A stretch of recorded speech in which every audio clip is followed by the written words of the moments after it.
All right, welcome to the work session for the Pleasantville Village Board. Today is Monday, August 12. We came out of an executive session and now have two items on our work session discussion prior to our regular 8 p.m. meeting. The first being discussion about Panther Club. Mike, are you on as well? I'm here. All right, so just to be clear, there are three of us here present. Paul, me, and David. Nicole and Yami are here virtually, joining via Zoom for medical reasons. So we have a full board, even though three of us are here and two are faces on the screen. Can you switch that screen around so folks can see it when the screen isn't working? Okay, great. All right, so Panther Club. Just an update. We had, maybe Mike, why don't you set the stage? And we had an extraordinarily, like a rocket fast enrollment period, right? Yeah.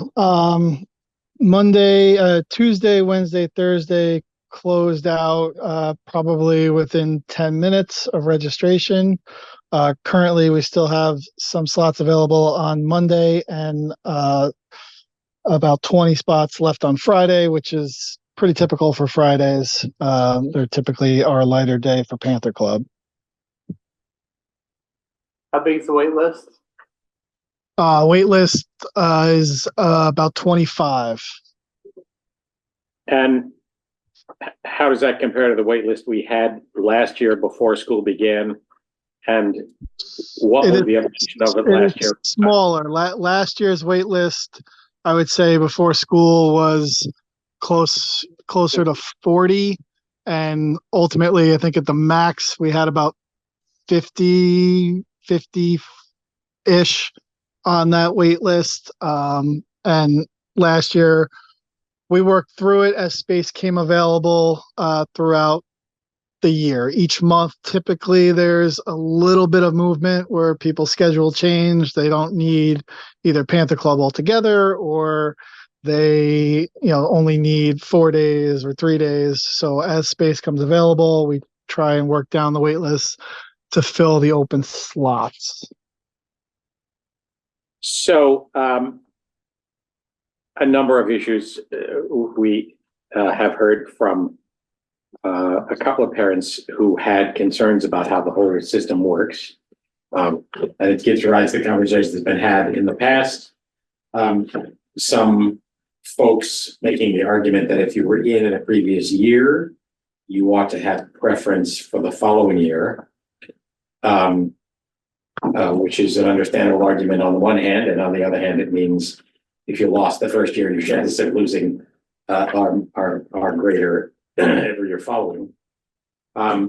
Some suggestion that because the online registration filled up for those 3 middle days, Tuesday, Wednesday, Thursday, in like 10 minutes, that it shouldn't be a who can refresh their browser faster. Instead, it should be a lottery of some kind.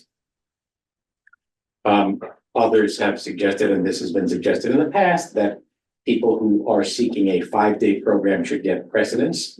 That is, if you are going to buy 5 days, you ought to get first dibs, and people who only want some days should have the opportunity to do that after 5-day families have already been satisfied.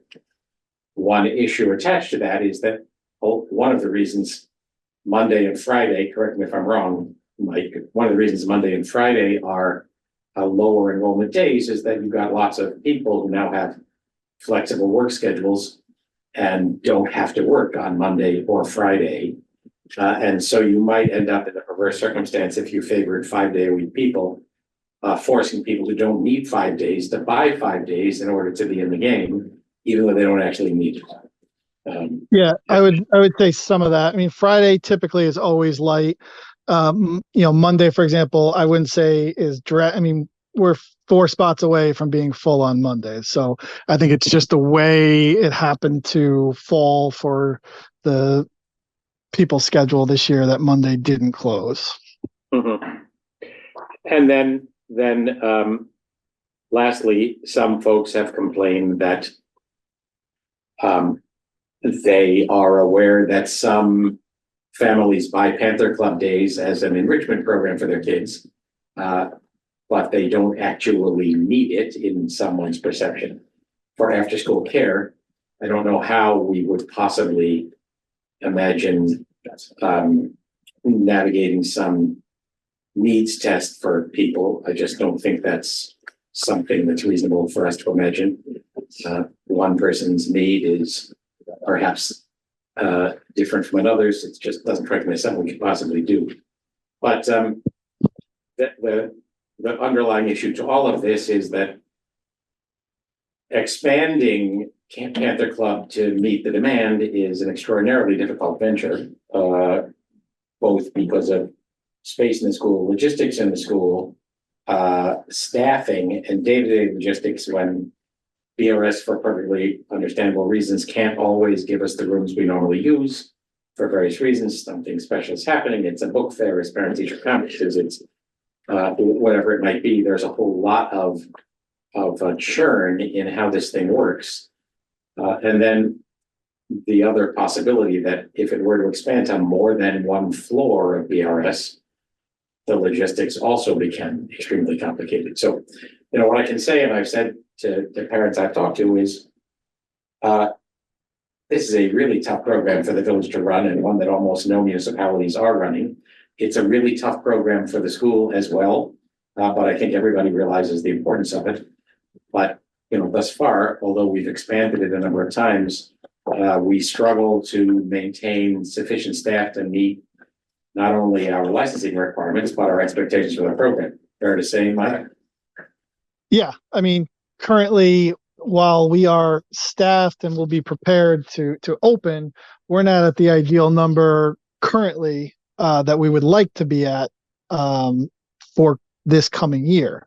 And in the last, I'd say the last 3 years, it's been more of a struggle to find people. While we've advertised quite a bit, I think we pay a fair hourly rate. It's just, I think it's a bit of the nature of the job. It's a part-time job, so it's got to be the right fit for someone to work the days and hours that we're looking for.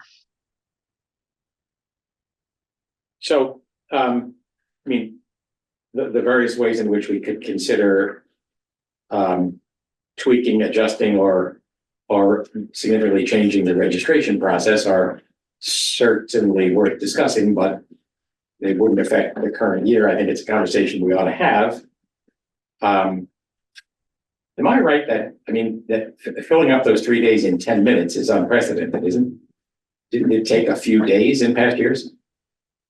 And it would, I would say those middle days have filled up within the first day of registration the last couple of years. I couldn't peg exactly what time. Yeah, and of course, I'm pretty sure and I don't have my kids in Panther Club, but definitely we, from everyone that I know that does go to Panther Club, it's within 10 minutes. And that's been the last 2 years from what I know.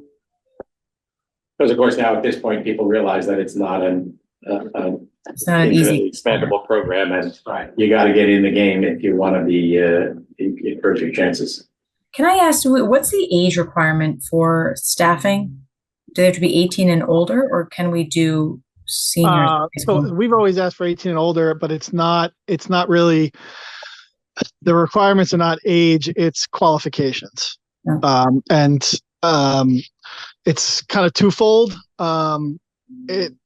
Because we're in a municipality, we have to meet certain requirements under civil service and make sure it's simultaneously meeting the requirements for OCFS who license our program. So it's for our group leaders. I'm sorry, I don't have it in front of me, but I believe it's an associates, at least an associates in a related field.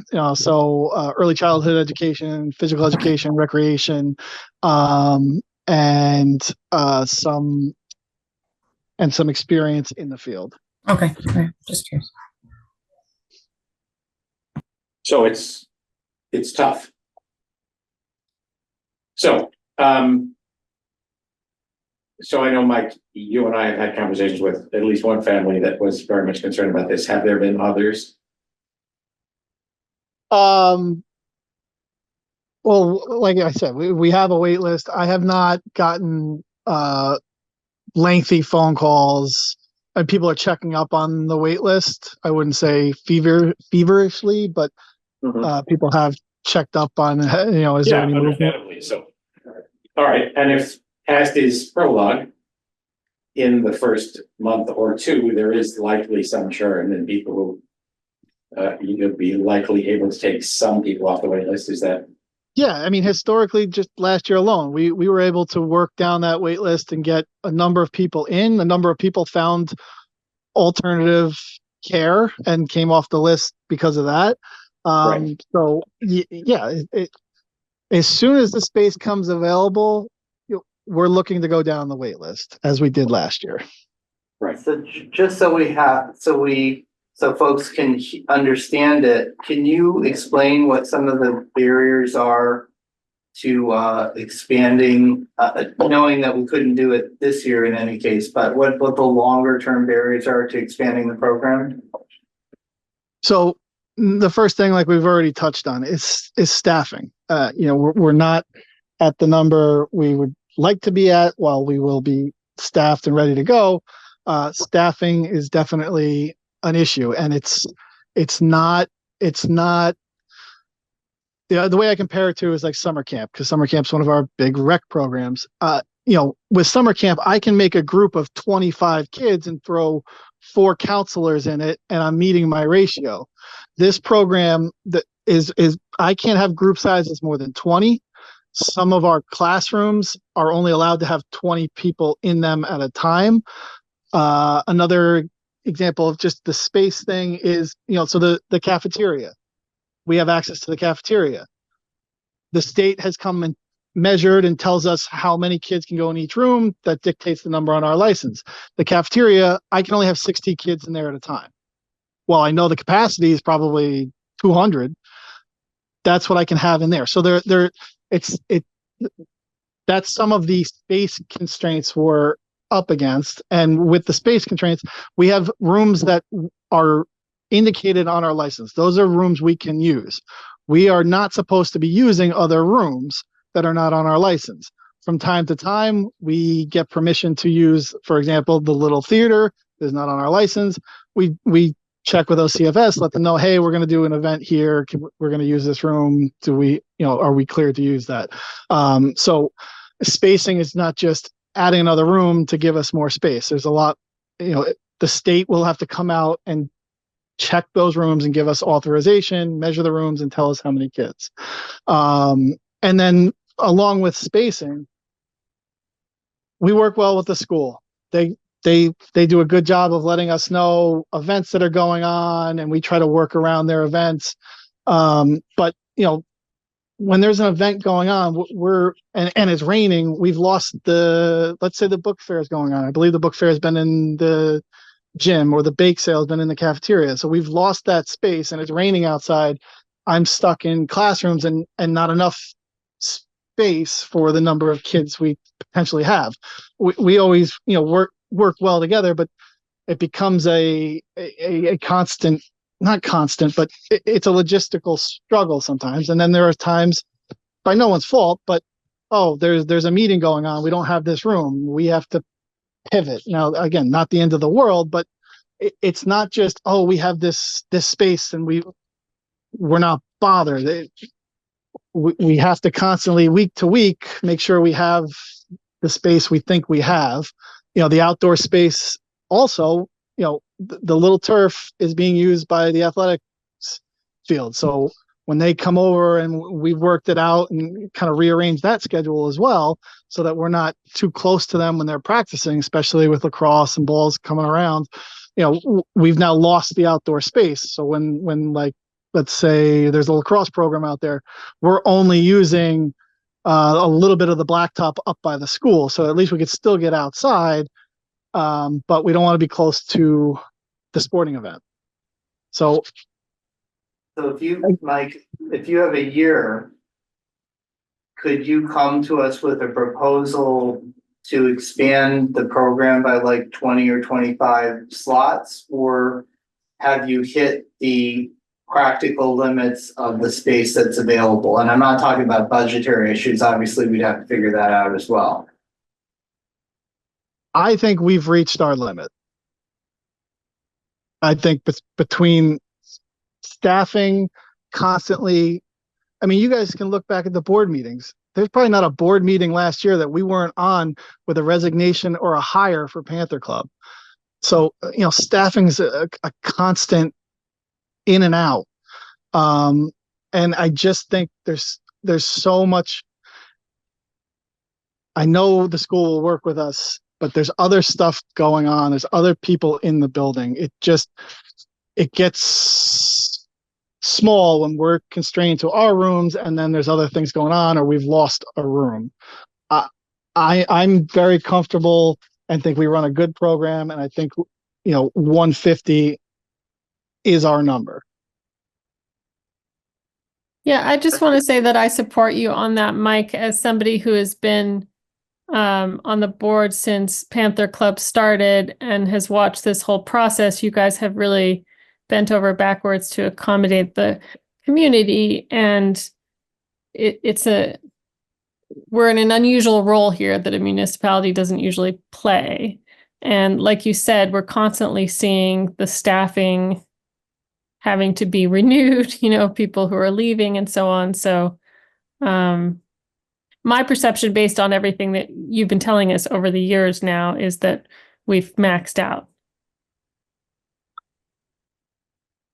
And I don't say this lightly. I understand the impact, and I'm not trying to be against it. I'm trying to give you all the information and what staff is telling me. And someone like Mindy Rogers, who's been with that program from day one, is telling me she's on the ground. She's been there day one. She more than anybody knows, the issues just, logistically day to day and why we're at our number. I mean, we've even talked about, and I believe Mindy's talked to Peter. I don't think I've talked to him yet about some of the days where the school has parent teacher night. We've lost all the rooms, to the point where we're contemplating, can we even run the program? Because there's so many people coming in and out of the building that we don't know necessarily. We check in at the front, but the bake sale, for example, they're coming in from downstairs. We have no way of checking those people or know who's coming in. Not that, I'm painting the worst case scenario, but there's just other things going on. And it just logistically just seems to get harder and harder. It's tough. I mean, I've had many conversations with Mindy and with Mike. In BRS, the school district had been cooperative, but it's a school. And their position, perfectly understandably, is that the things a school would normally do have to happen, as clearly they do. And so that leaves, as Mike just described, us in an awkward position when what we have to do is made very difficult. All right, so I mean, I think it's a continuing conversation to have. But obviously nothing that can immediately resolve the space constraints. Certainly it's worth having a conversation in the coming months about how the registration works and whether there's cause to think about changing it. We certainly should have that conversation, and we'll engage folks who have various opinions. But unless somebody else has something to add to it, let's pivot to the follow-up discussion about the pool. I know there are a bunch of people here in the room, and we have that vote up now. So, did you want to say something about Panther Club? Yeah. If we let's say, Ralph, we know who you are, but you got to give your name and address. oh, I'm sorry. Just let us, you can say there. My name is Ralph Amacucci. I'm at 62 Highview Terrace. Yeah, perfect, thank you. Thank you. If we were to get real ambitious, what's the maximum amount of people that require Panther Club? Like, is it 300? Is it 200? We're at 150 and we're maxed out. But let's say we took an ambitious goal of accommodating everybody who wants it or needs it, what would that number be? Does anybody know? Well, Mike, the waiting list of kids is what? 40-ish now? Currently, no, currently it's about 25, 26, 25 kids or 25 families, maybe with more than one kid? 25 kids. Okay, so as of this writing, it's 175. So again, that number, would vary year to year. I mean, They don't all want 5 days. Most don't probably. this year, for example, our kindergarten numbers are, so for example, kindergarten last year, we had about 40, 45 kindergartners. This year, we're down to about, 30, 31 on a given day. So year to year, that number is going to change based on the school demographic. And there's about 120 per class, I think, each, like Bedford, and there's 4 classes. Like, Yeah, that sounds about right. yeah. So if you, let's say you undertook a mission, we're gonna do it for everybody. You could do it for 175 kids and then add another 10 or 20% for up and down, whether you need it. Not down, up. Yeah. So let's say 190 kids. Yes. Okay, and then maybe we could put together try to put together a plan where that would work. Maybe we could accommodate for that people. I mean, the problem, as you've heard, is space in the school No, I understand. Logistics in the There's school. a number of different issues that have to be and addressed, staffing, right? but maybe now with the staffing, like for instance, you couldn't get an old fart like me to come in and watch the kids. I don't have, That idea. Get in line. But okay, so you have to have special qualifications? Not special qualification. It's as you might imagine, it's an intense several hours. It's not everybody's cup of tea to do that kind of work to begin with. And I'm not volunteering, but. No, I know. And it's also, it's the kind of thing where we have some person who's great, they're wonderful, but they, were between things, or they're gonna go to college, or they get a different job that's full-time, or, it's the kind of thing that fits people's lives. For some employees, it fits their lives for a certain time slot. I was just gonna suggest or maybe ask it, I don't know if we've looked into partnering with PACE and their education program at all. As a, we could see if we could get approval for credit or something that they can. Yeah. Do it as an So- No, internship. that's interesting.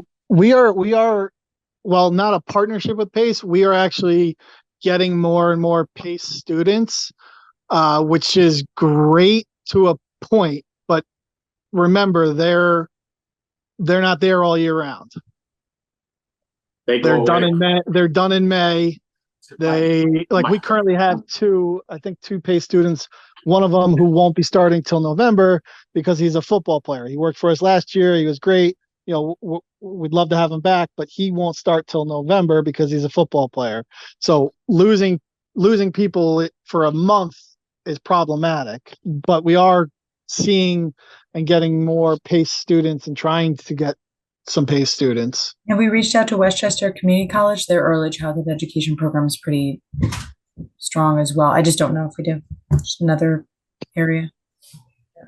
Well, so certainly all those are good ideas, and it sounds like the PACE connection is already made, but we're hunting for staff even now, so. Mike, is that your biggest issue, staff?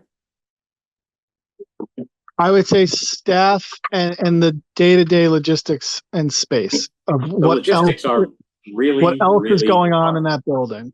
It's not just Panther Club and rec clubs. There's athletics going on. There's meetings. There's PTA events, and again, the school has worked with us. We work well with the school. We're juggling all these events, but there's other things going on where we suddenly don't have the outdoor space and it's raining, or we don't have the gym or the cafeteria, or it's parent teacher night and we don't have a single classroom. Okay. I tell you, having seen this a few times, we all think we have challenging jobs. This is a challenging job, rewarding in many ways, but it's challenging. So, all right. More to come on that. Let's just pivot to the pool discussion. A couple of things to say. One is Nicole is not feeling well, but is here through yeoman service, and we're gonna flip our resolutions a bit in order to do the pool resolutions up front, so that she can be part of that vote. So happy to hear from anyone who might comment, but here's what I can tell you. I am, and my colleagues will disagree with me if they will. I believe that the pool resolutions are going to pass, and they're going to pass unanimously. That reflects many different opinions. Obviously, we don't all think monolithically. Everybody's had different issues, different concerns, work their way through where we are on this. We have heard very, very clearly from folks in the community who want to see this happen, not only the other night when we all met, but in lots of communications since, and ad hoc communications all of us have had. I can tell you that confronting the reality that we now face, which is this is a way more expensive venture than we expected and hoped it would be, there isn't any cause for optimism that it would get significantly less expensive at some point in the near future. And the reality is that the cost of not acting presents a bunch of risks, since we know we have a pool that has some infrastructure issues that at some point are going to become a problem. If we were to delay, who knows what that looks like. It could work out. We could kick the can down the road, hope for a better time, put it up for referendum and see how it went. I can tell you that we've reached out, I think, pretty strongly to the community, and I can speak for myself. My colleagues will report that I have only had I have had no comment from not a single person has said we shouldn't have a pool, it's too expensive. I have had an extended conversation with Jonathan, who felt strongly that we should not act now and put this up for a public referendum. And I certainly understand that argument. The reality of that is that would mean allowing current bids to expire, putting this up for referendum, a minimum of a delay of a year, and then another bidding process with all the variables attached to what we might get. If that were to happen and we got back lower bids because the world had changed in some fundamental way, we'd say that was great. There isn't any objective cause to believe that would be the case. And so I can tell you that I think all 5 of us are going to vote yes on this, and we're going to move forward. And then what that means is we have resolutions on the docket tonight to approve the low bidder and to give them approval to begin. So if anybody wants to comment on that now, they're welcome to. If you're thanking us for doing that, you probably don't have to say anything because we're headed there. If you disagree, feel free. Here's your moment. Great. Right, I don't think he disagreed. In a shocking development. I don't disagree. My position is well known, and so I'll belabor the point. But I didn't want the moment to pass without thanking the board and Eric for 4 years of work on this.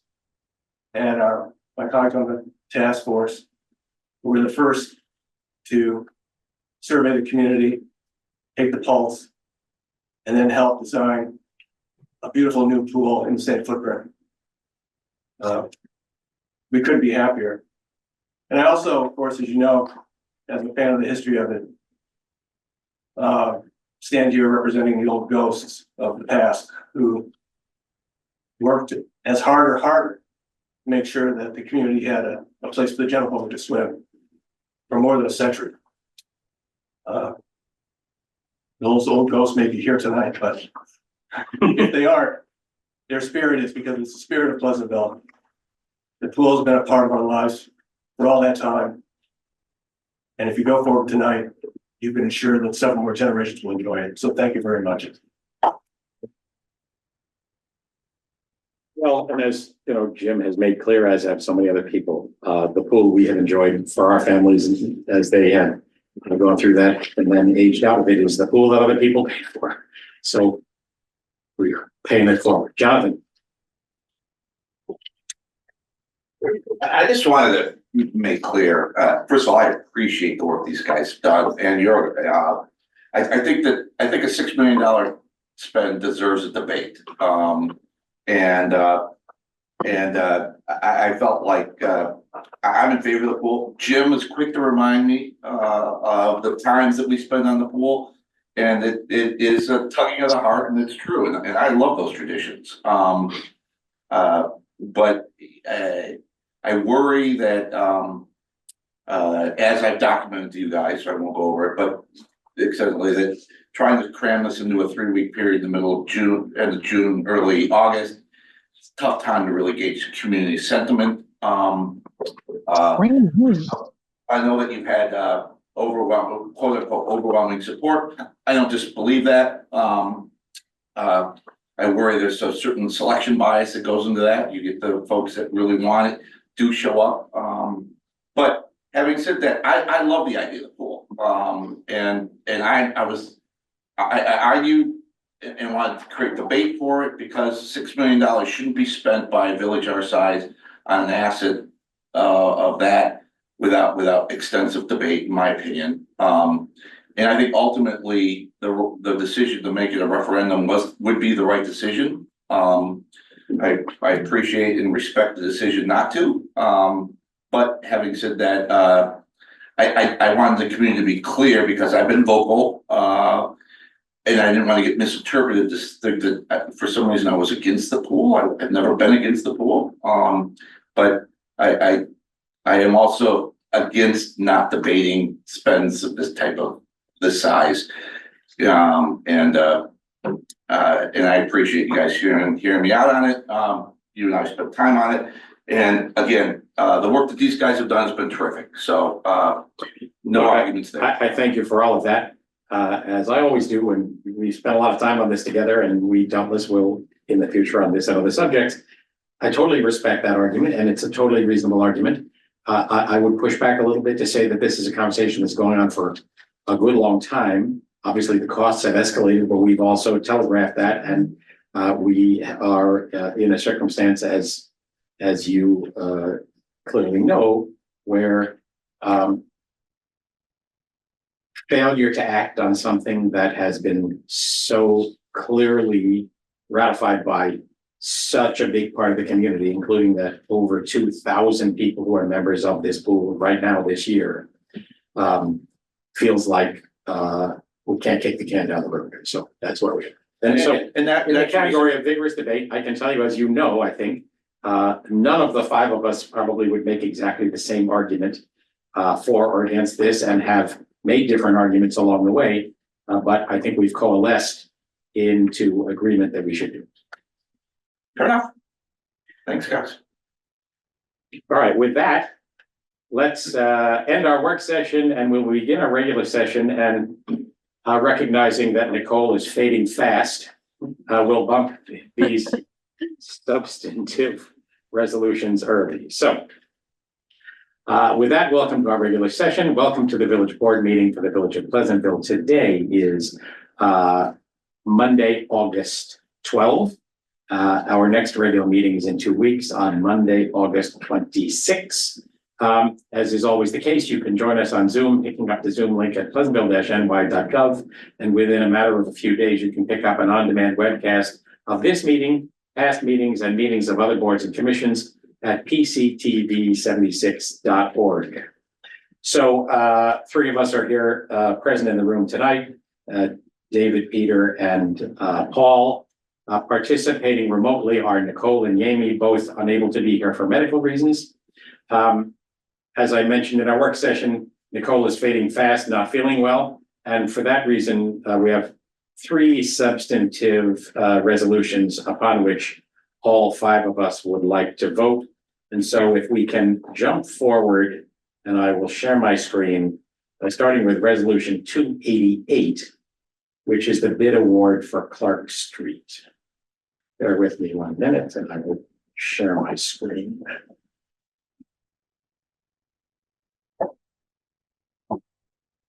All right.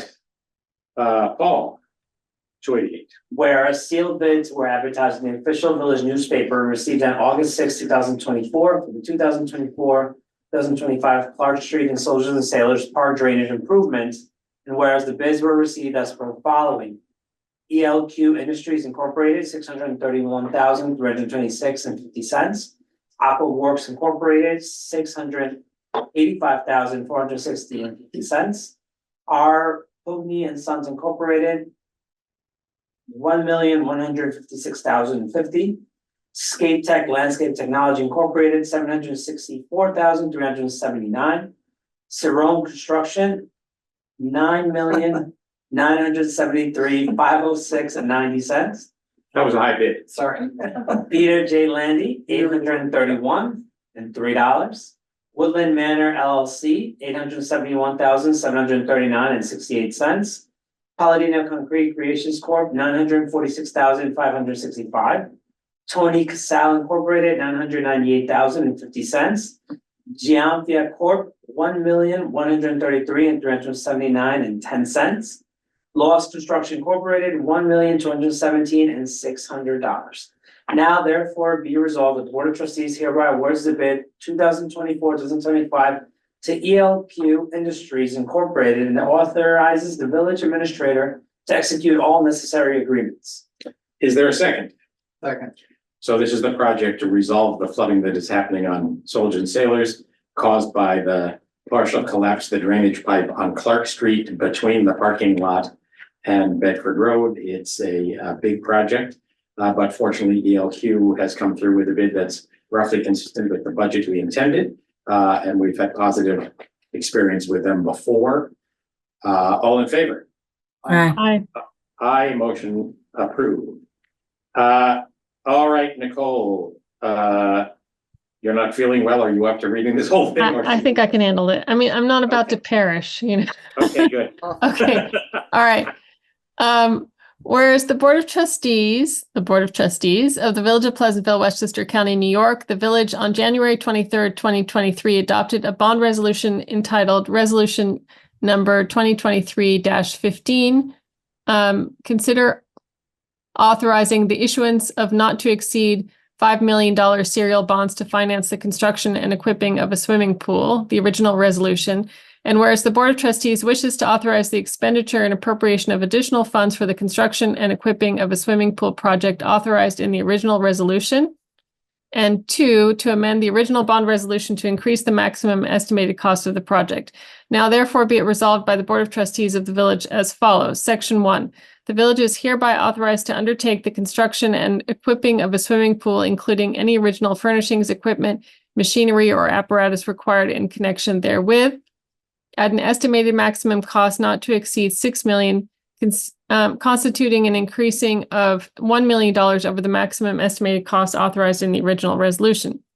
Section 2, the plan for financing such new maximum authorized cost of $6 million for the foregoing object or purpose shall be as follows. A, by the issuance of up to $5 million of serial bonds of the village or bond anticipation notes heretofore authorized to be issued pursuant to the original resolution. And B, by the issuance of an additional $1 million serial bonds, the bonds or bond anticipation notes of the village authorized to be issued pursuant to this resolution.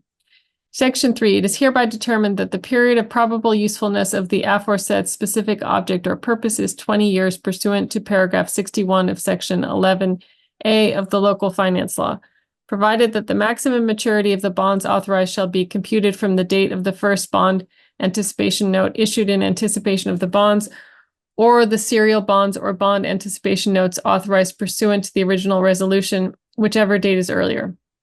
The proposed maturity of the bonds will be in excess of 5 years. Section 4. All right. Yeah, And you think the rest can be as further stated in the record? correct. We just need to do a roll call. vote. All right, Okay, as further stated in the record. sections 4, 5, 6, 7, 8, 9, 10. And 11, 12, 13, 14, and 15. Is there a second? Second, Okay, a roll call vote. Paul, aye. Nicole, Aye. David, Aye. Jamie, Aye. Peter, aye. Resolution passes unanimously. David, resolution 290.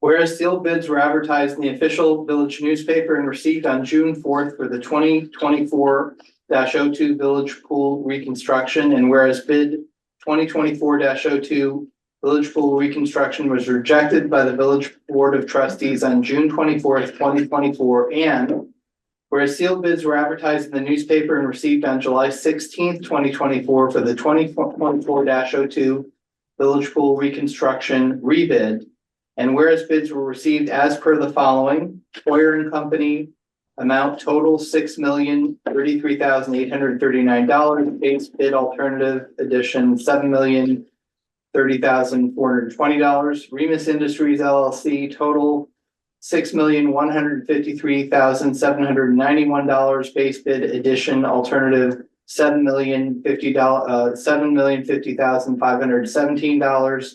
O'Connor Company of North Carolina Incorporated, total $6,484,000. Base bid edition alternative $7,394,000. Villa Construction, total $6,540,000. Base bid alternative $7,090,000. Now therefore be resolved, the Board of Trustees hereby awards bid 2024-02 to Hoyer and Company and authorizes the village administrator to execute all necessary agreements. Is there a second? Second, So just to be clear, the base bid alternate, we are not accepting. That was an additional stormwater management culvert that would have gone underground in addition to the one that's already there. That was believed in conversation with our engineers to be a nice to have, but not a need to have. And so for that reason, we're accepting the base bid, which is in this case for Hoyer is $6,033,839. We don't need a roll call for that, just a bond. All in favor? Aye. Aye. Aye. And Motion approved. can I make a statement? Feel free. Yeah, I just want to say that I'm very excited for the village. I feel like we're carrying forward a sacred trust. And the trust is to invest in things that don't always benefit us directly, to build for the future, and to understand that the village is more than the sum of its parts. And I very much respect people who will not go to the pool, whose children have long since left, and who may have no direct part in the presence of the pool, supporting this for the future. And I also respect the fact that it's understandable to be nervous about this, and that our move at this moment has more to do with the fact that because of a lot of questions that we had about the environmental concerns about stormwater drainage in particular, that we ended up delaying a year, and that delay did cost us money, and it was probably not an insignificant amount of money. And we think it was the right thing to do at the time, but we feel like, or I feel like at least, that delaying any further would not be responsible. So, you know, I don't vote this lightly, but I vote this believing that it's an important thing for the village to do, and that, you know, from a community aspect, from a safety aspect, and particularly considering this as a vital part of the social infrastructure of the village, that this is important for our future. Thank you for that, David. All right, so we took those out of order just to get them up front for Nicole, who was not feeling well, but is holding on all right. We'll go back to the beginning. Tonight we have a couple of things to do, including a presentation from Chief Gretzner, but comment from the public. I see in the Zoom, Jack has a hand up. Jack, are you there and did you have something to say? Good evening. This is Jack Tobin from 108 Charles Lane. Can you all hear me? We can hear you. I had my hand up much earlier with regards to the conversation about the Panther Club. Yes.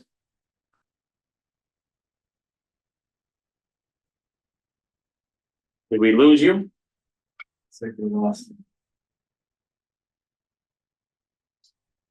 He's dropped out of the attendees. Yeah. All right. See if he comes back in here. While we're waiting for him, can I just say one thing about the pool vote? If we could go back to Sure. that. Absolutely. I just wanted to say that regarding the referendum that was mentioned earlier by our resident, is it Mr. Cunningham? Jonathan, yeah. Jonathan, thanks for coming up. I think from the last meeting, most people heard that I'm new to a lot of this. And even though I've been a longtime resident and I've used the pool a lot, I had a lot of hesitation, mostly because the pricing was so large.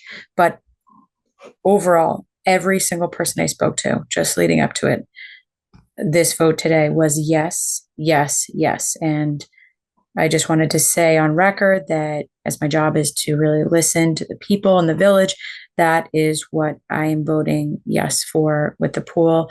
I think it's an incredible space for everyone. And like David said, we are honoring a tradition.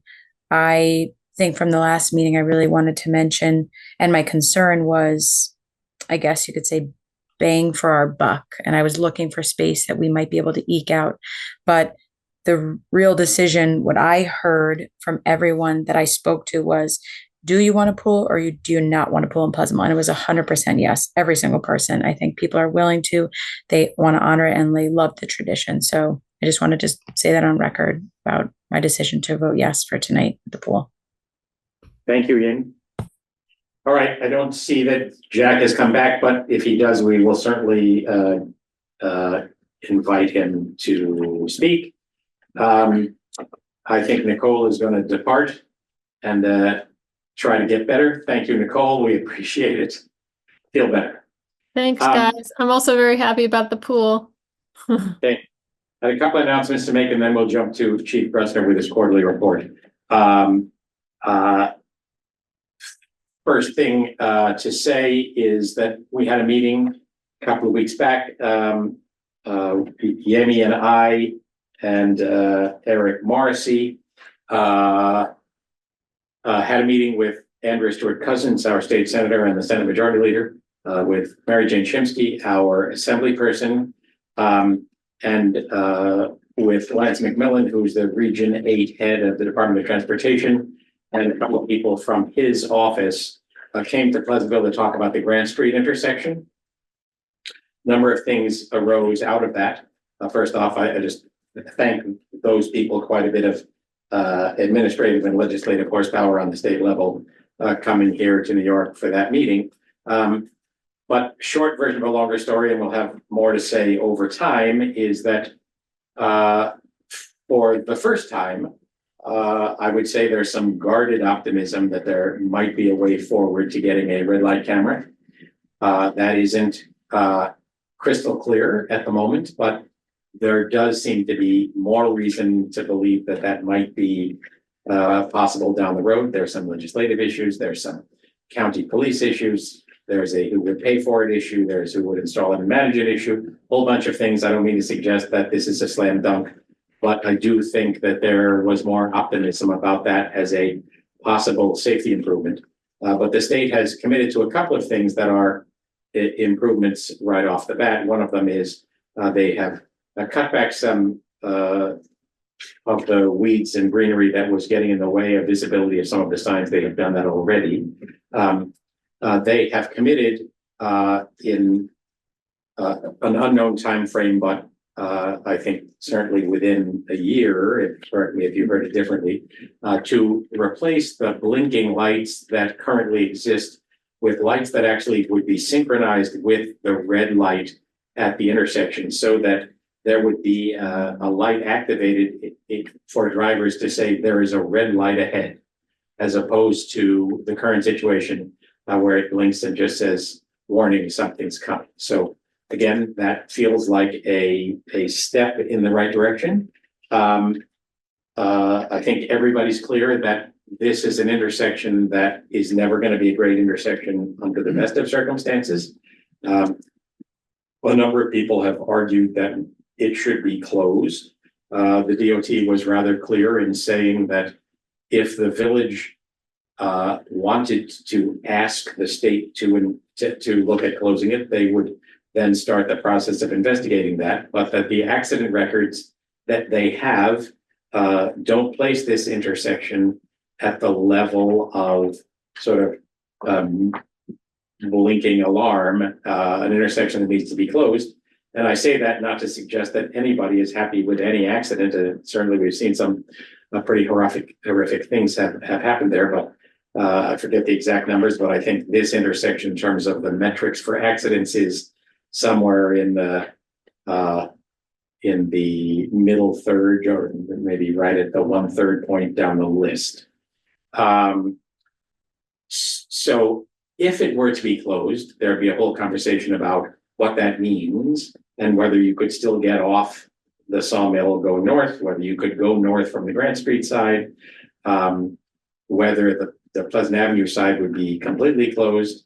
And then what would happen to pedestrians and drivers who then couldn't go the way they always did, and what would be the impact of that?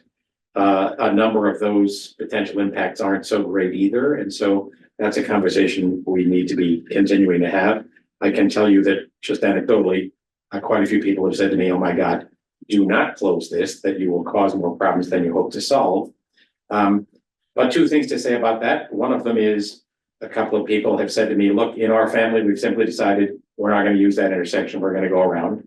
And I totally respect that and encourage anybody who feels that way to sort of establish that as their new habit.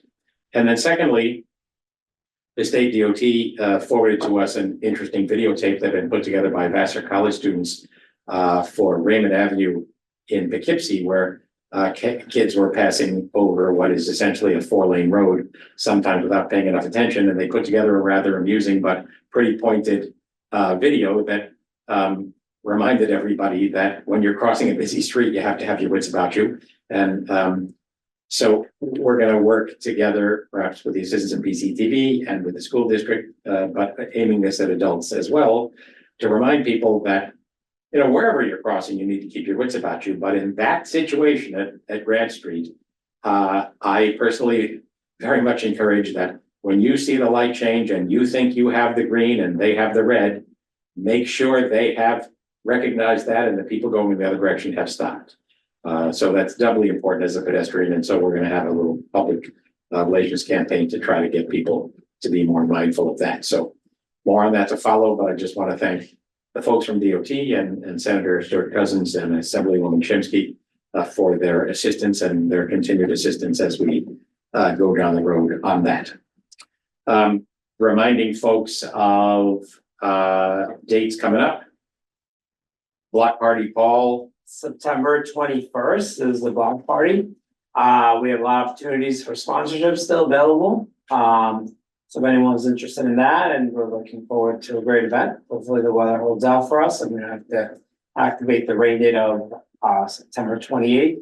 The event will be on Washington Avenue, starting from 1 p.m. to 6 p.m. and then on Wheeler from 3 to 8 p.m. So if anyone's interested in doing sponsorship, or if anyone wants to volunteer to the event or any information, please feel free to reach out to the Chamber of Commerce. All right. Let me just check to see whether Jack reappeared. Yes, Jack, are you there? Did you want to say something? Yes, thank you again. I don't know when I got cut off earlier.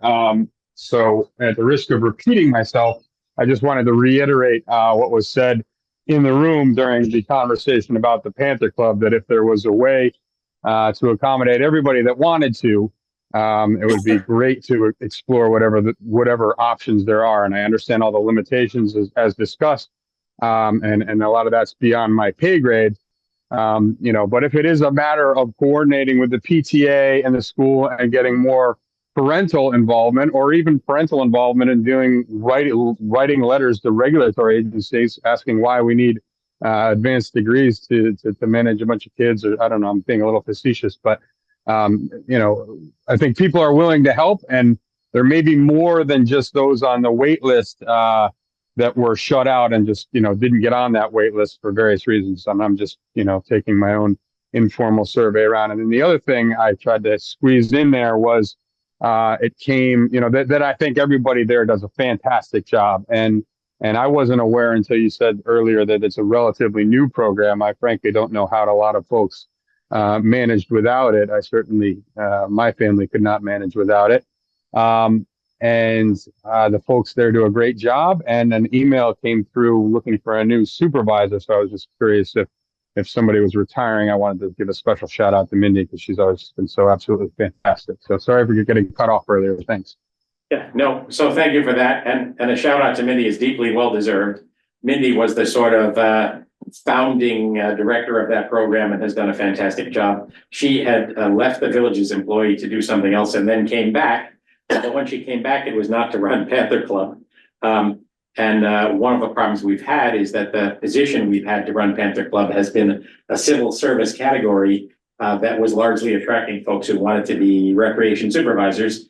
And it was a long, fraught fight with civil service to create a job category that would actually be descriptive of what the job really is, so that we could end up recruiting people who want to do this job instead of imagine it's a foot in the door to in the end become a Parks and Rec supervisor in some other capacity. So Mindy would step back a bit when we have that person on board, but remains on our employee and is obviously a core piece of our operation in Parks and Rec. And so your shout out is much appreciated. And We actually found out during the fire department parade this year that Mindy is perhaps the most popular person in the village. yes, kids were swarming her. It's true.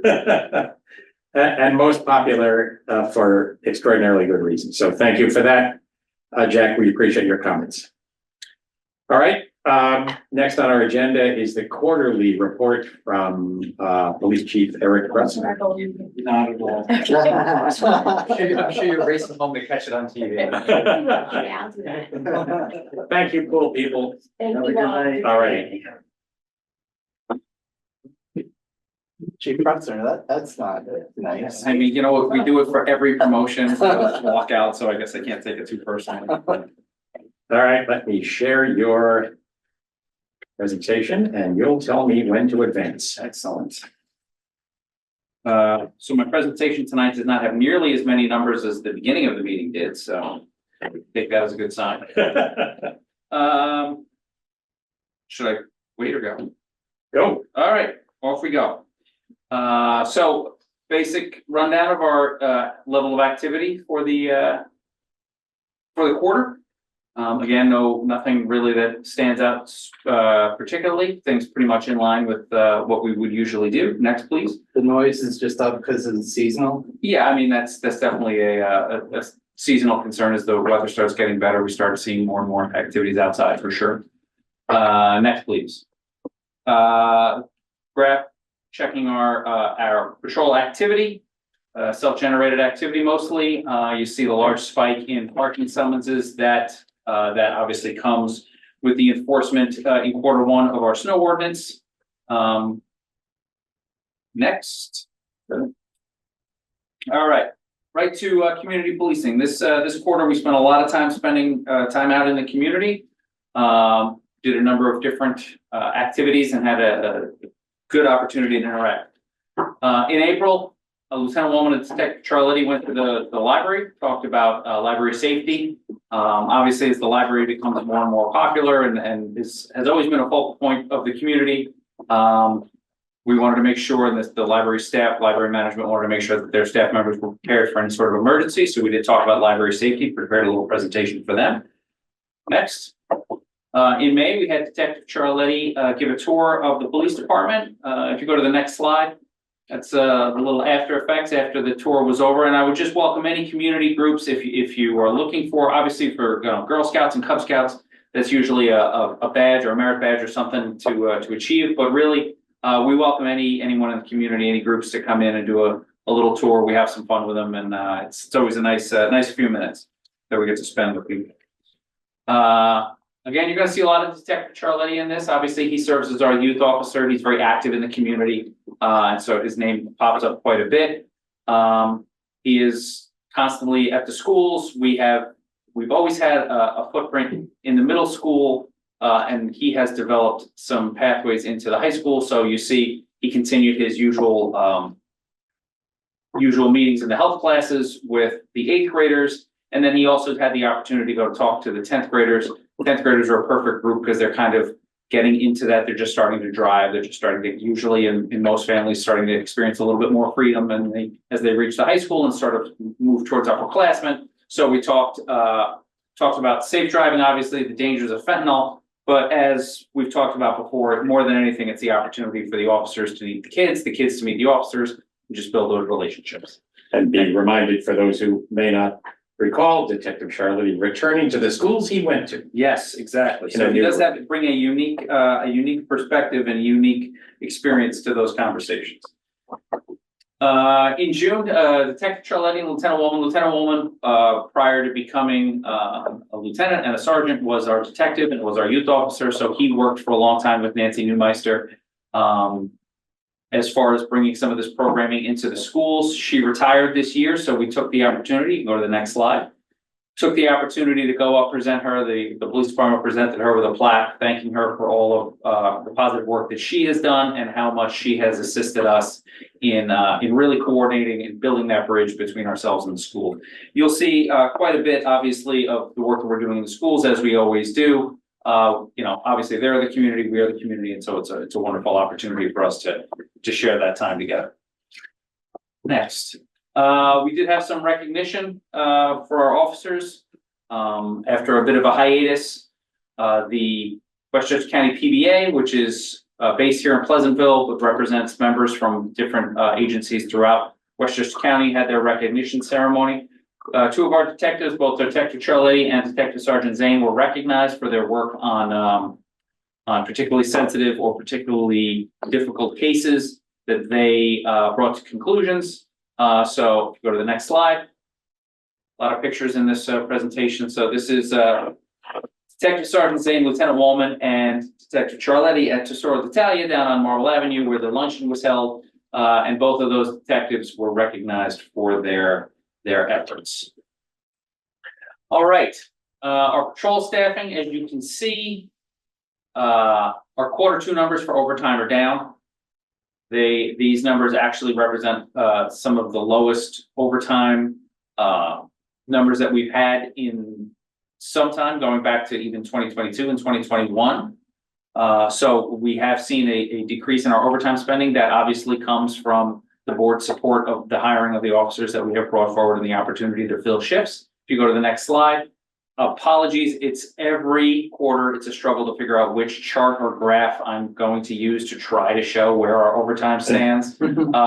This is the best one I came up with, but as you can see, the most recent quarter is that yellow one to the right, and in just about all the categories, we saw a decrease in those things. Special events did go up, as we would expect, with Pleasantville Day, with the Fireman's Parade. May really begins our special event season, so we expected those numbers to go back up. But really everything else, including, if you notice, school guard overtime came down. We did do some training. We'll talk about the training in just a little bit, but we did see a decrease in our total patrol overtime for the quarter. So good news there. And again, thank you to the board for your support with hiring. This is a little bit of more looking forward than it is looking ahead. We are continually looking to make sure that our part-time and civilian staffing issues are met. You'll see on tonight's agenda, you're approving 2 parking enforcement, 1 community service worker, 1 parking enforcement officer. We thank you for that. We are bringing back one of our former employees who's coming back, and hopefully she has the ability to train the newest officer and sort of, we're expecting a much more seamless transition than we might have expected had we hired 2 brand new people. So we're looking forward to that. As far as school crossing guards are concerned, it's as usual, it's constantly in flux, but we think we should be, if not at, very close to fully staffed for the beginning of the school year. Great. Next, please. Okay, our training, spent a lot of time in training. We had our newest sergeant, Sergeant Dave Casal, who attended the supervisor school. That's a 3-week school that that New York State requires of every police supervisor. It talks about supervision and training and wellness and all sorts of things that go from, being basically someone who is responsible for themselves and for their job to someone who's responsible for a shift and for other people. So, very important training. We also did our qualification. If you saw, our training numbers did go up for overtime. That was because twice a year, the entire department qualifies on firearms as required. And then in June, 2 of our newer officers attended radar school so they could potentially look, obviously one of the major complaints or concerns that we get from our residents is speed on our local streets. And so the more radar certified officers we have available to handle those issues and address them, the better. Next. More training. This slide basically, all 3 of these trainings have to do with mutual aid and mutual response, sort of responding to each other. Obviously, as we look forward over the next few months, we in law enforcement, especially in the county, but also throughout the country, are recognizing that these are going to be tumultuous times, and so we are preparing and putting our people in place to be best prepared for whatever it is that might happen. So we had unified response team training, which is civil order and civil unrest training. That's very important as we balance out the need for order, along with people's right to constitutionally protected right to protest and to gather. So it is something we take very seriously as far as making sure that those constitutional rights are protected and that we make sure our officers are prepared for what they might deal with. Lieutenant Wallman, as I've said before, is one of the county mutual aid coordinators. He attended an emergency management training scenario. And then he and Sergeant Burwa responded to a response drill at Westchester Community College, in which, again, a mutual aid, a mock event was reported. And then we would have response and sort of just to walk through, just so every one of these incidents prepares us should something happen at some point. We've talked before about when we've had incidents that have required a mutual aid response from other agencies, that having, especially Lieutenant Wallman, but also having all of our officers trained in what the requirements are and what the expectations are, has been a real godsend in the face of an emergency situation. Next, please. We had Sergeant Burwa, who attended a school on outlaw motorcycle gangs. Again, not exactly something that we have an ongoing problem here in the village, but these people do traverse on roads, and we definitely should not be surprised should someone pass through the village for something. And then Detective Smith also attended training on managing performance relating to narcotics. Again, not something that we're doing on a daily basis, but it is the type of thing that were the need to arise. This is an area that's fraught with liability. We thought it was practical to have our officers trained in that. Next, please. Myself and Detective Charletti once again attended the Police Allied with Communities and Schools, the PAC Symposium. That was a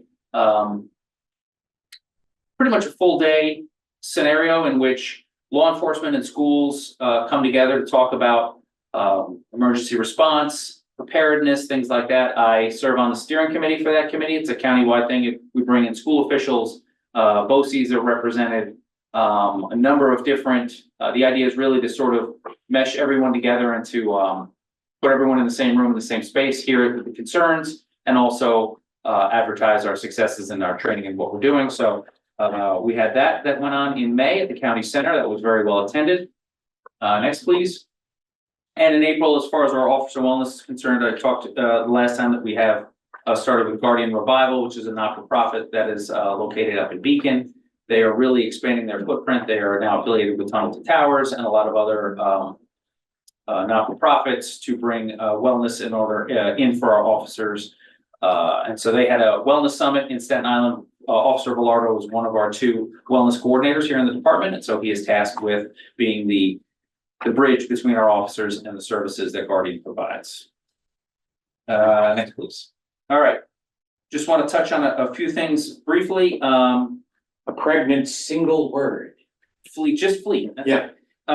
So as we've discussed and as I've brought up on a couple occasions, we're constantly trying to make sure that we have sufficient vehicles ready for not only day-to-day operations, but also special events and major issues that arise.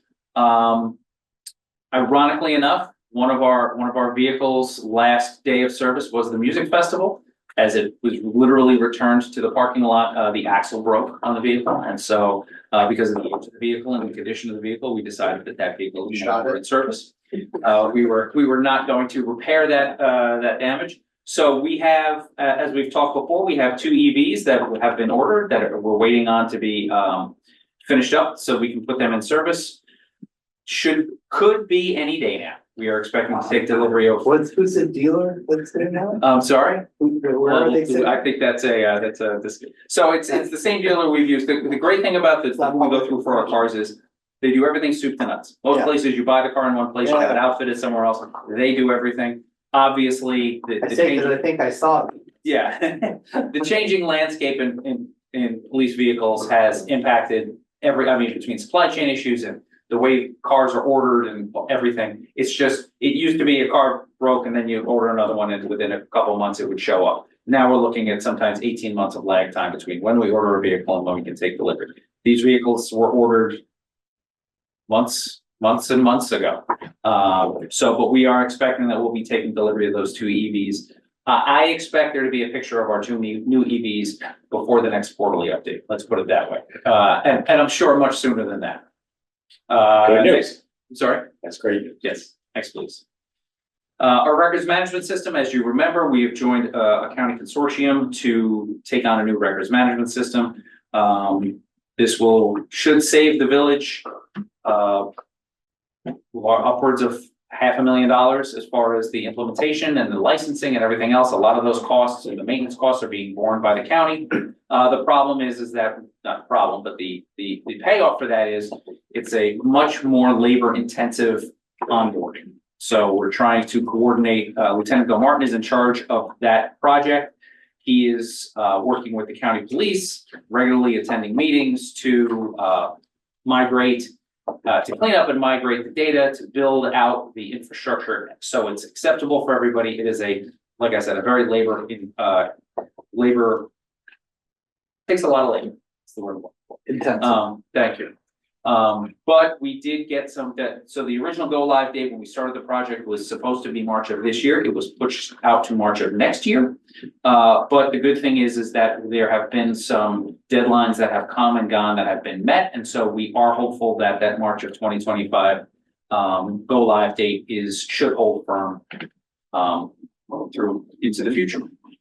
And does the old system have to run in parallel as the history piece? So at this point now, we are migrating a lot of data. It is my understanding that departments will decide how much, so they will pull years worth of data, but if you want to maintain the legacy data, so the old system is such that the data is actually relatively easy to extract, but you still need sort of the way to read it. Obviously, as more and more time goes on, that data becomes less and less valuable or less and less necessary to maintain.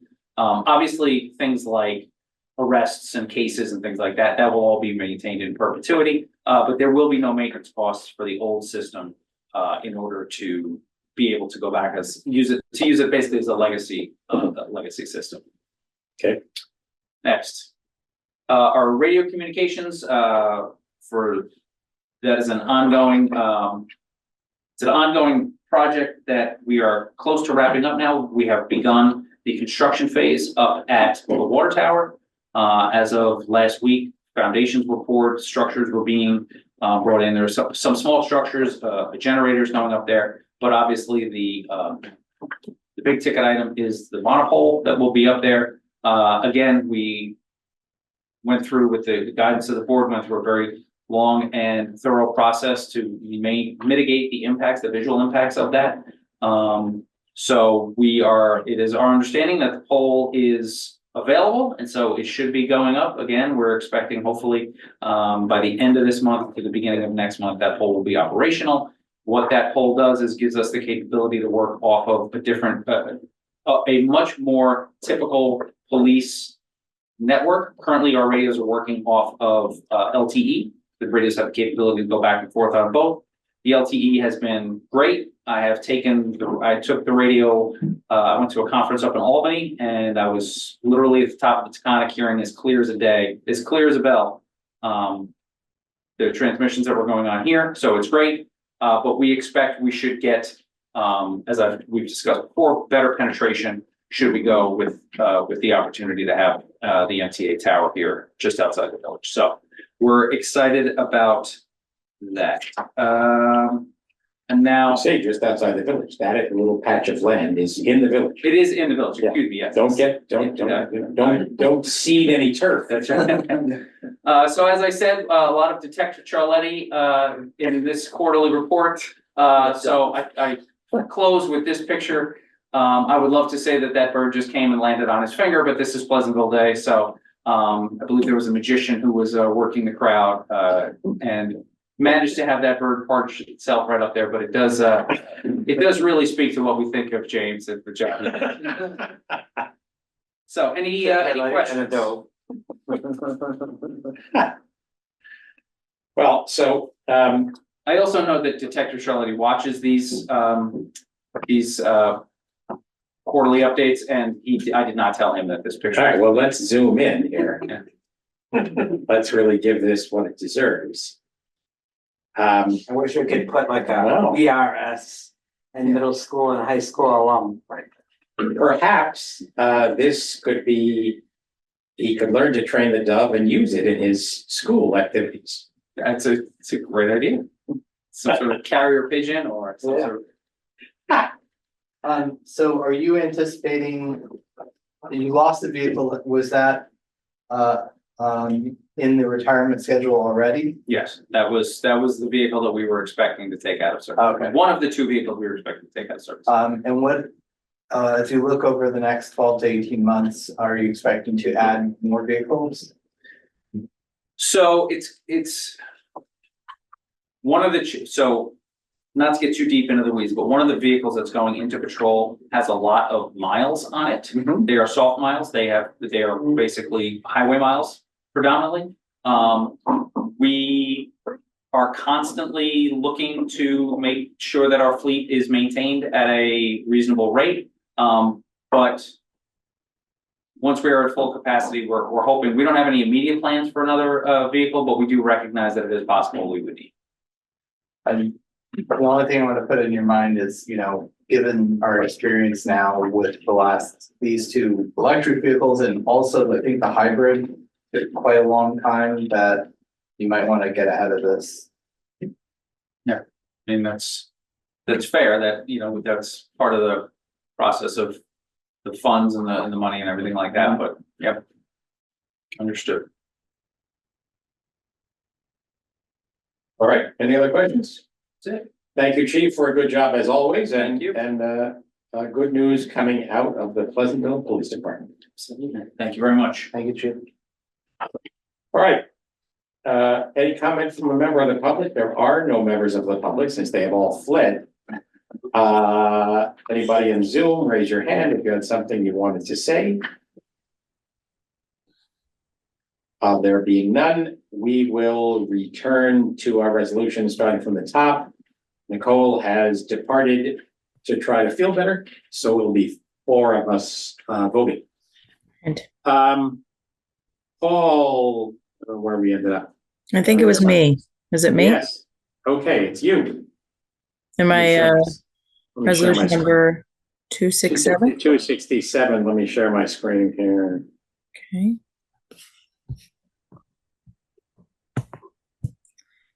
Okay, All right. Here we go. 267.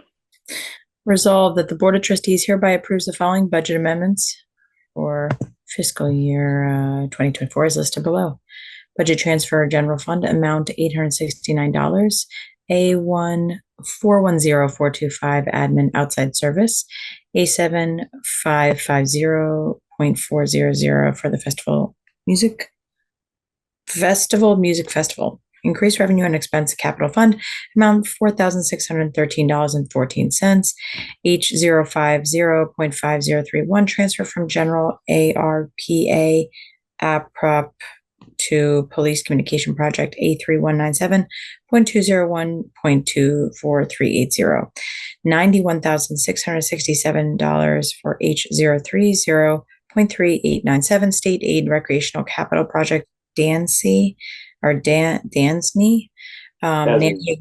Nanahagan Playground Project H7110.201.24430, totaling $96,280.14. Is there a second? Second. Comments, questions? The Nanahagan Playground Project funded by a grant gotten for us by then Assemblyman Tom Evananti. Yep, and we're gonna use those funds across the 3 playground upgrades, and then the balance is the recreation funds from private developers. Great news. All in favor? Aye. Aye. Motion approved. 268. Back to you. Resolved that the Board of Trustees hereby approves the abstract for payment of claims dated August 12, 2024 for fiscal year 2024. The check numbers 111711 through 111720. General fund 4,872. Capital fund 223,371.5 cents. For a total of 228,171.77 . Is there a second? Second. So these are expenses that devolve to the fiscal year that ended May. End of May. Okay. All in favor? Aye. Motion approved. David 269. Resolve the Board of Trustees hereby approves the abstract for payment of claims dated August 12, 2024 for fiscal year ending 2025 and check numbers 111710 to 111710 and 111721 to 111985 from the general fund $474,467.88. The water fund $229,211.91. The capital fund $54,321.50. The refuse fund $21,873.63 for a total of $779,874.92. The payment of claims is attached. Is there a second? Second. So if that first range is, it's simply one check, 710. Comments, questions? All in favor? Aye. Aye. Motion approved. Yami 270. Resolution, resolved that the Board of Trustees hereby accepts the resignation of Phil Myrick from the Planning Commission Architectural Review Board and attaches Is his. there a second? Second. So I would like to vote against this simply to manifest my sadness that Phil, who has been a great member of the Planning Commission, has to depart. But I think they're headed elsewhere. And I very, very, very, very much appreciate the service he provided. Phil is an accomplished professional planner, and his contributions to the Planning Commission are substantial. All in favor? Aye. Aye. Motion approved. 271. Resolved the Board of Trustees hereby approves the hiring of Ray Matthew, Port Attendant, effective August 13, 2024, an hourly rate of $21 per hour. Is there a second? Second. All in favor? Aye. Aye. Motion approved. 272. David. Resolve the Board of Trustees hereby approves the hiring of Joshua Akivaria, court attendant, effective August 13, 2024 at an hourly rate of $21 per hour. Is there a second? Second. All in favor? Aye. Aye. Is there a reason all the court is turning over right now? We are doing a lot of cleaning up with civil service, so we're getting new people in and removing old people. So some of these people have previously left. Oh, they're already gone. Yeah. Yes. Okay, got it. All right. Yami 273. Resolved that the Board of Trustees hereby approves the hiring of Richard Bedis, court attendant, effective August 2024, at an hourly rate of $21 per hour. Is there a second? Somebody. Second. All in favor? Aye. Aye, motion approved. 274, Paul. Resolved that the Board of Trustees hereby approves the minutes of the regular meeting held on July 22nd, 2024. Is there a second? Second. Comments or corrections to the minutes? All in favor? Aye. Aye, motion approved. David, 275. I think you can just say as stated in the record. Thank you. Resolve the Board of Trustees hereby approves the removal of the following employees from the Village of Pleasantville payroll system. Stated in the record, numerous and difficult to pronounce names with effective dates. Is there a second? Second. So again, this is just cleaning up folks who have left and they're now formally being removed from the payroll system. All in favor? Aye. Aye, motion approved. 276, Amy. Resolved that the Board of Trustees hereby approve the resignation of Corey Dawkins, court attendant, effective March 20th, 2024. Is there a second? Second. All in favor? Aye. Aye, Aye. motion approved. Back to you, Paul, 277. Is that the same one? No, it's a different. Oh, sorry, the name has to be Robert Iannoni. No, the 276 was Corey Dawkins. Oh, sorry. the bottom- 277 is Yeah, Robert it's the- Ivo. On the actual reading. So Oh, I just see, switched I the see. Yes, titles. below, yes. Okay. So I'll edit it. Yes. Resolved the Board of Trustees hereby approves the resignation of Robert Iannoni, court attendant, effective June 5th, 2024. Second. Is there, good. All in favor? Aye. Aye, motion approved. 278. David, Resolve the Board of Trustees hereby approves the resignation of Mayor Patrick Gerlach, Senior Office Assistant, effective September 7th, 2024. is there a second? Second. Mary is a much loved figure at the senior center and will be very much missed. All in favor? Aye. Aye. Motion approved. 279, Amy. There we go. Resolved that the Village Board of Trustees hereby authorize the village administrator to sign an intermunicipal cooperative agreement, joint use agreement for scheduling and operations for specific recreation facilities, buildings and grounds between the Village of Pleasant and the Pleasantville Union Free School District for the use of recreational facilities, building and grounds. There's an attachment. Is there a second? Second. So this was a modest update to an agreement that's existed in the past between the school district and the village. We use their facilities for various things. They use our facilities for various things. Been back and forth a bit in order to clarify it and improve it from previous years, make it better understood. But the core of it is essentially as it has always been. All in favor? Aye. Aye, motion approved. 280, Paul. Result the Board of Trustees hereby appoints Perry Freitas to the Planning Commission Architectural Review Board with a term of August 13th, 2024 to April 2027. Second. All in favor? Aye. Aye. Welcome, Aye. Harry. Thank you for volunteering to do this. We much appreciate it. 281, David. Resolve the Board of Trustees hereby approves a 25% increase for all returning Panther Club employees. Is there a second? Second. All in favor? Aye. Aye, motion approved. 282, Yami. Resolved that the Board of Trustees hereby approves the appointment of Sarah Winston to the Village of Pleasantville Police Department as a community service worker, job code 0138-01, CSEB wage schedule B, step 3, annual salary of $53,651, effective August 13th, 2024. Said appointment is subject to probationary period of not less than 12 weeks to a maximum of 52 weeks and contingent upon a completion of conditional job offer pre-employment requirements. Is there a second? Second. Sarah is the employee that the chief referred to, who's had left for a different job and is coming back to us. Much appreciated. All in favor? Aye. Aye. Motion approved. 283. Aye, Cory. Result the Board of Trustees hereby approves the appointment of James Lovato to the Village Pleasantville Police Department as a parking enforcement officer, school crossing guard, job code 155 CSEB wage schedule B, step 1, annual salary of $50,555, effective August 27, 2024.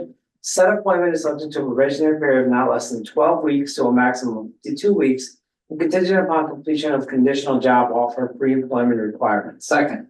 All in favor? Aye. Aye, motion approved. So, for those who may be listening, and who may have been aware that we have been short of parking enforcement, we're, headed into, later August and into the fall with a full complement. So please pay attention to the rules and follow them. Resolve the Board of Trustees hereby accepts a donation in the amount of $3,066 from the Archidiacono family. I apologize if I Archidiacono family for the purchase and installation of a park bench. Is there a second? Second. Is that how much the benches cost, by the way? Yes. Yes. Okay. This honors Sam Arcidiacono, I am sure, who recently passed away after a very, very long and very well-lived life. Sam and the entire Arcidiacono family go back deep into the roots of Pleasantville, and Sam was such a major figure and such a hardworking guy who ultimately ended up opening several different businesses and ultimately owning quite a bit of real estate in Pleasantville, New York. Couldn't be happier to think that his name and that of the family will be remembered on this bench. All in favor? Do we know, sorry to ask, do we know where the bench is going? So right now they're contemplating. No, we don't have a list. Okay. Right, yeah, they're working with the Parks Department. That's beautiful. That's great. Yeah, likely maybe in front of their building that they own. That's great. Just curious. Yes. All right, all in favor? Aye. Did we vote? I forget. Yeah, all right, 285, Jamie. Resolved that the Board of Trustees hereby approves the request from Michael Perlroth, 17 Willis Place, to hold a block party on September 14th, 2024, and thereby close Willis Place from 1 Willis Place to 36 Willis Place from 3 to 9 p.m. Is there a second? Second. All in favor? Aye. Aye, have a good time at Willis Place, 286, Paul. Resolved, the Board of Trustees hereby approves the request from Amanda Gleason, 25 Ashton Avenue, to hold a block party on September 28, 2024, and thereby close Ashton Avenue from 10 Ashton Avenue to 70 Ashton Avenue from 4 to 9 p.m. Is there a second? Second. Party season, so great to see neighbors getting together in this way. All in favor? Aye. Aye, motion approved, 287, David. Resolve the Board of Trustees hereby authorizes creation of capital account for the purpose of village building energy audits in the amount of $5,000. Is there a second? Second. Second. All in favor? Aye. Aye, motion approved. We already did 288, which was the approving the bid for the Soldiers and Sailors drainage. We already did 289 and 290, which was the bond issuance and approval of the bid for the pool, which leads us to 291. Paul. Result, the Board of Trustees hereby accepts the resignations of Charlotte Berg, Recreation Assistant, Panther Club, effective June 26, 2024. Is there a second? Second. All in favor? Aye. Aye. Motion approved. That is the end of our resolutions. Is there any comment from any member of the board on any subject? How about any member of the public? If you are watching on Zoom and want to say something, you can raise your hand in the participant pane. There being none, I just want to say thank you to everybody, not just all of my colleagues on the board, but everyone in the village staff and everybody in the village who weighed in on the subject of the pool. A tremendous amount of work has gone into that over a long, long period of time. Ultimately, leaving us all with a fraught and significant decision that I am proud that we made tonight in favor of securing a pool for the future of Pleasantville. So, not always the easiest job we signed up for, but made easier by the productive engagement of so many people on the staff and within the village. So with that, is there a motion to adjourn? So moved. Second, all in favor? Aye. Thank you and good night. We will be back same time, same channel on Monday, August 26th. Perilously close to Labor Day and the end of what feels like the summer as we get back to the phone. Thank you all and good night. Good night. All right.